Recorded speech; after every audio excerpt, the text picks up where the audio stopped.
County Court, the Honorable Cheryl A. Matthews presiding. Good morning, you may be seated.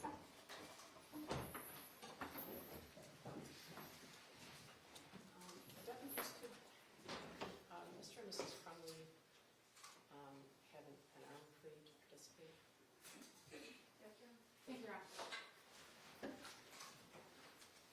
Do they need pen and paper? Yes, I have pens and papers. Okay. Thank you.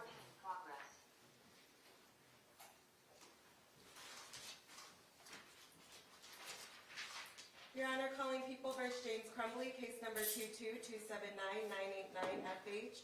Your Honor, calling People v. Jennifer Crumbley, case number 7990FH. Attorney McDonald, appearing on behalf of the people. Thank you, Marquise, on behalf of the people. Good morning, Your Honor. Maria Lehman on behalf of James and Jennifer Crumbley. As you know, my co-counsel is ill and not able to appear today. Yes, I heard that. Please tell her I wish her a speedy recovery. I will, Your Honor. Thank you. All right, good morning. You can be seated. The court is aware that the prosecution filed a motion entitled Joint Representation Safeguards and that motion is set for tomorrow.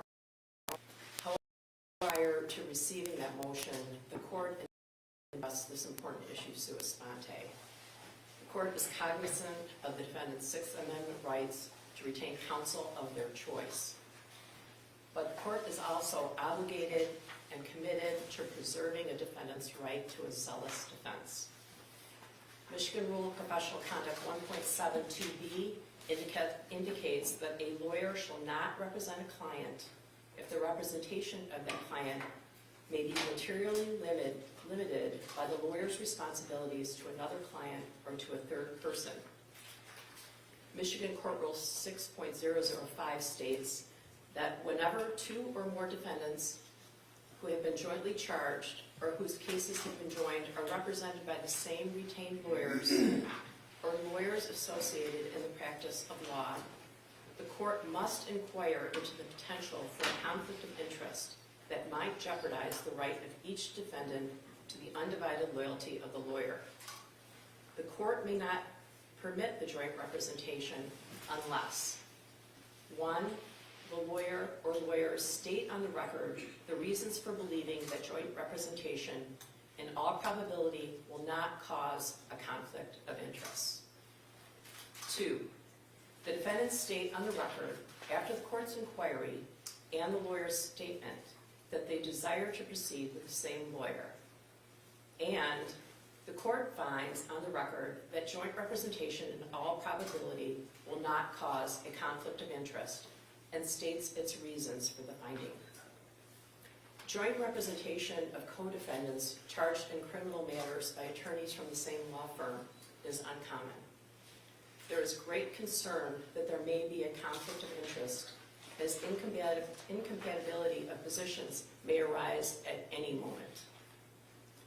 Of additional concern, Michigan Rule of Professional Conduct 3.7 states that a lawyer shall not act as advocate at a trial in which the lawyer is likely to be a necessary witness. I don't yet know if that rule is implicated, but I want to be clear that a lawyer providing representation in this matter will not be permitted to also testify. These concerns need to be addressed both in the short term and in the long term in the event that these matters go to jury trial. To this end, the court is appointing independent counsel for each defendant. The appointment of counsel will not be as a substitute for the defendant's current counsel of choice or to report back to this court. The purpose of independent counsel will be for the limited purpose of advising each defendant in the matter with regard to joint representation and the potential for conflicts of interest. The court is aware that a defendant is permitted to make a knowing and voluntary waiver of his or her right to conflict-free counsel. I will be inquiring each defendant at our next pretrial if they intend to waive any potential conflict. I will also be asking for a written waiver by each defendant. If it appears that a written waiver becomes necessary, substituting with independent counsel, I'm requesting the prosecution and defendants agree to language and present a proposed written waiver. In the meantime, I'm going to take this motion for presentation safeguards, which is set for tomorrow under advice. I don't have response. I'm also going to set another I want to ask if you are on April 5th at 10 a.m. I keep in mind that easy in the past to set a you probably in my courtroom. There's a murder trial courtroom, just set things without asking. So, Judge, the date works for the people. Your Honor, I do see that Ms. Smith has a trial that day in another county. I can speak with her. If you'd like to schedule it, I can speak with her regarding that trial. okay, there are difficulties that we didn't have in the past moving things around. Obviously, this case is of great interest to a great number of people, so there's a lot of people to notify for a pretrial or any kind of proceeding. The other thing is that I don't sort of hold out. I have a room, you know, so that's jury free. So if for some reason you can't make that, we need to know in a timely way because it's more trouble than it used to be. So, Everyone today. and if you could get back to my staff, we could wait. I think I'm going to next Tuesday. That would, and I don't have a courtroom, so. Judge, just one question regarding the written waiver form. The people did attach as an exhibit a proposed waiver form. In counsel's response, I didn't see a specific objection. Counsel, do you have an objection to the language in the form attached? I would prefer that we discuss this off the record and maybe confer and decide whether or not we approve of the language that's included in the waiver. I don't think I've seen that because I don't know if I have that attachment. It probably was filed, but I guess I'd like it if you confer on that. I hope the Crumleys understand the purpose for the independent counsel. I'm concerned that at some point today, tomorrow, next week, a month from now, 4 months from now, that something could happen to cause a conflict that could damage your position, Mr. Crumbley, or your position, Mrs. Crumbley. And I have an obligation to protect your rights, and I'm concerned, as we sit here right now, that there could be a myriad of things that are incompatible. So I'm sending appointed counsel, independent counsel, and their job isn't to report back to me. Their job isn't to take the place of your attorney. They're going to talk to you about a conflict of interest, potential conflict of interest, and what would be in your best interest. So I would urge you to listen to them and ask them any questions you might have. Because obviously this is very stressful for everyone involved. I'm trying to avoid your rights being implicated in a negative way, but I'm also trying to avoid having to recreate or go backwards with regard to this case.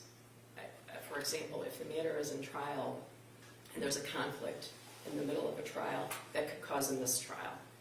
I'm sure it's no surprise to you that the court is very backed up. I happen to have a fairly reasonable docket, but some of the judges in the courthouse are trying cases where individuals have been in jail 700 days. And that would not be my intent if your matter goes to trial. I would give you the speediest trial possible. However, if there's a mistrial because of some conflict that arises during a trial, we'd be back at square one. So I want to avoid all of that. All right? So you should be visited within the next 2 weeks, and they'll talk to you about these issues. Your lawyers might also have positions with regard to this. You know, now there's the preliminary examination, transcript is available, and discovery, and that could make a difference in what you choose going forward. All right? Anything else? Judge, just procedurally so we understand, the court will appoint independent counsel. Counsel will meet with the Crumbley separately. Separately, two separate lawyers. Okay, two separate lawyers, and that is in the presence only of the independent attorney with the defendant. Am I correct? Absolutely, Okay. absolutely. The independent lawyer will be there with Mrs. Crumbley, and a separate independent lawyer will be with Mr. Crumbley. Absolutely. Thank you, Judge. And I'll work with opposing counsel. We'll put together a form that can send to the court. I'd appreciate that. If at the next court date, I'll be wanting to move forward, and I'll be asking both sides what kind of motions they might have to file. Okay? Anything else? Not for the people. Thank you, Judge. Nothing from the defense, Your Honor. All right, So we assume because you disposed of the other motion that.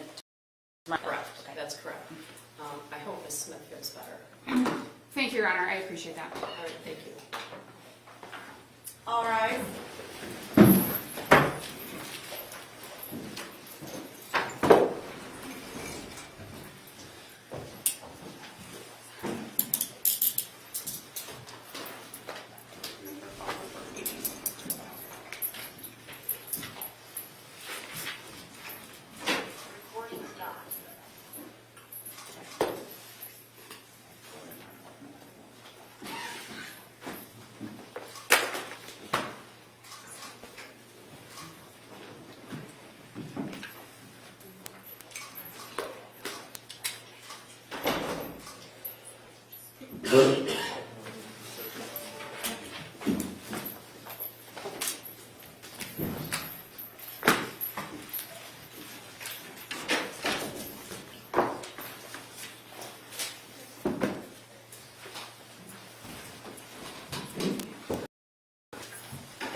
We do not get that today. We're going to